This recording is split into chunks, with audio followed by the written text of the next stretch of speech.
اسمع صورة. أخواتي السماع بفيد. أنا السماع فادني 70%. تصوروا 70%. كنت أقلد الشيخ أيمن السويد، كنت أقلده مع إنه في شغلات كتير أنا ما بعرفها، كتير في شغلات أنا بعرف، ولكن أنا قلد.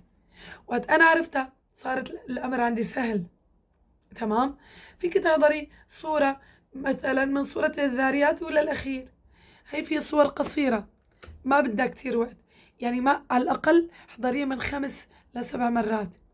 اسمعيها، اسمعيها وقلدي، انتبهي للتفخيم، للترقيق، لهذا الحرف اللي انت عم تتدربي عليه. تمام. طبعا بحضر فيديو ثلاثي الأبعاد لهذا الحرف. ثلاثي الأبعاد بيرجيكي الحرف من كل أجزاء الفم. هل يا ترى اللسان له علاقة، حرف الزاي له علاقة باللسان، له علاقة بالشفتين، له علاقة بالخيشوم، له علاقة بارتفاع الأقصى اللسان.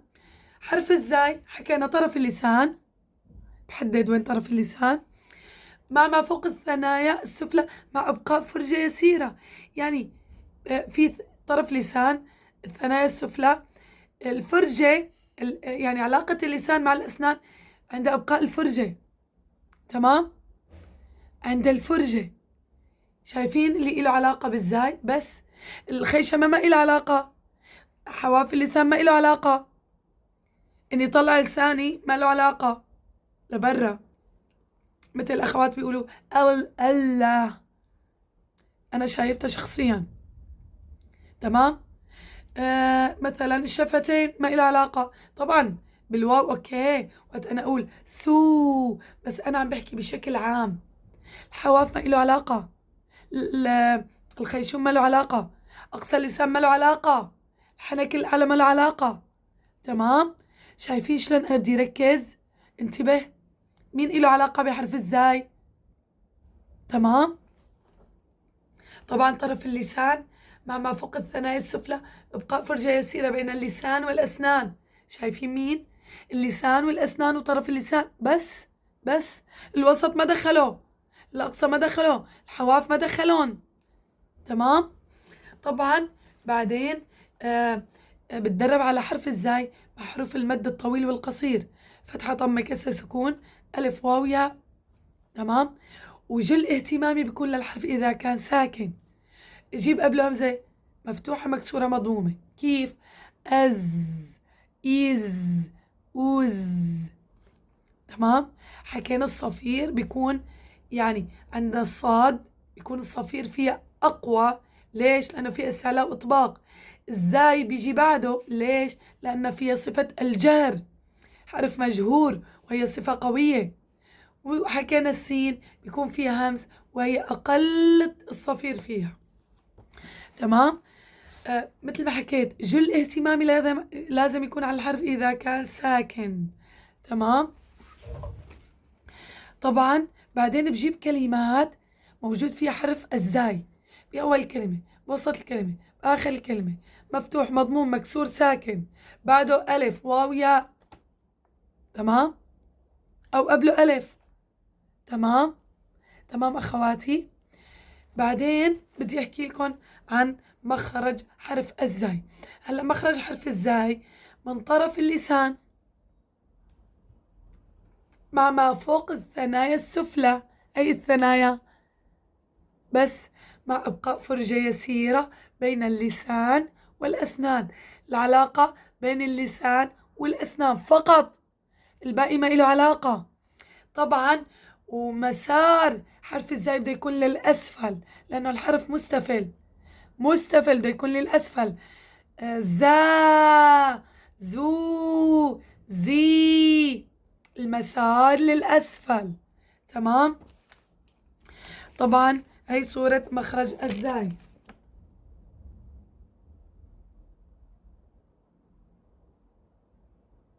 واضح؟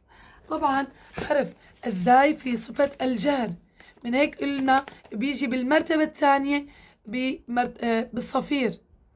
تمام. في جهر نتيجة خروج حرف الزاي يصيب عنا تضام للوترين الصوتيين واهتزازهما و انحباس كثير لهواء النفس، يصير عندنا انحباس كثير. تمام. حط ايدي هون على الوترين، شوف اهتزاز الاوتار. از از. طبعا الاوتار وين موجودين؟ بالحنجرة. تمام. معناتها ايضا الوترين الصوتيين لهم علاقة بمخرج حرف الزاي. تمام. عنا في صفة الرخاوة، يعني جريان تام لصوت الحرف. تمام. نتيجة الانحباس يعني اللهم صل على سيدنا محمد، إغلاق للوترين الصوتيين، جريان الصوت التام بيساعد على خروج الحرف بسهولة. تمام. الحرف رخو، رخو، ما في داعي يشد عليه يقول أز أز. أوكي، في جهر، بس صفة الجهر بتعطي القوة للحرف إذا كان في صفة، يعني وقت الصفير الجهر بيقوى بصفة الصفير، يعني الجهر بيساعد الصفير إنه شلون بدي أقولها ضيقة شوي. صفة الجهر بتساعد صفة الصفير حتى يخرج، بتقويه. تمام. الجهر والصفير طبعا صفات قوية، ولكن ما في داعي إني أنا شد على الحرف، هو رخو. مثل ما حكيت، الجهر والصفير هدول متعلقين ببعضهم، بيساعدوا بعض. تمام. ولكن ما بشد على الحرف، الحرف رخو، الحرف رخو. طبعا حرف الزاي مستفل، حكينا مساره بده يكون للأسفل، زا. تمام. أيضا في صفة الانفتاح، يعني انفراج ما بين ظهر اللسان والحنك الأعلى، ما في إطباق. لو كان في إطباق كان أغلق المخرج تماما، يعني لو كان في شدة وإطباق انغلق المخرج، ما عاد يخرج الصوت، ما عاد يخرج الحرف. تمام. أيضا في صفة الانفتاح الإصمات، وفي صفة الصفير. تمام. حكينا صفة يعني المرتبة الثانية بالصفير لأنه في جهر، لأنه في جهر. تمام. طبعا من الأخطاء الشائعة إني أنا شد على الحرف، مثل ما حكيت أقول أز أز، أو أنا أقول ظا ظا. إذا زلزلت الأرض زلزالها، يعني إني أنا فخم حرف الزاي، أو أنا مثل ما حكيت إني أطبق عليها. تمام. إني أجيب إطباق إنه ما أعطي صفة الانفتاح. تمام. يعني لا بشد عليها ولا بطبقها ولا أفخمها، هذول من الأخطاء الشائعة. ولا حكينا إنه ما نشد عليها، أهم شيء هي رخوة. أز أز. شلون وقت النحلة بتقول، يعني فيها صوت تمام. أو البعوضة كمان. تمام. حتى الدبانة كمان تمام. تمام. هيك بده يكون الصفير لحرف الزاي. أز إز أوز. شايفين؟ عم بدفع الصوت. ليش؟ لأنه في انحباس لهواء النفس. عم بدفع بالصوت. تمام.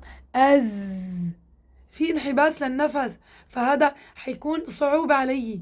فأنا كيف بدي أنا يخرج هذا الحرف؟ بدفع فيه. تمام. بالدفع بقوي هذا الحرف. أز إز أوز. تمام أخواتي العزيزات. طبعا هي الطريقة الصحيحة لمخرج حرف الزاي. تمام.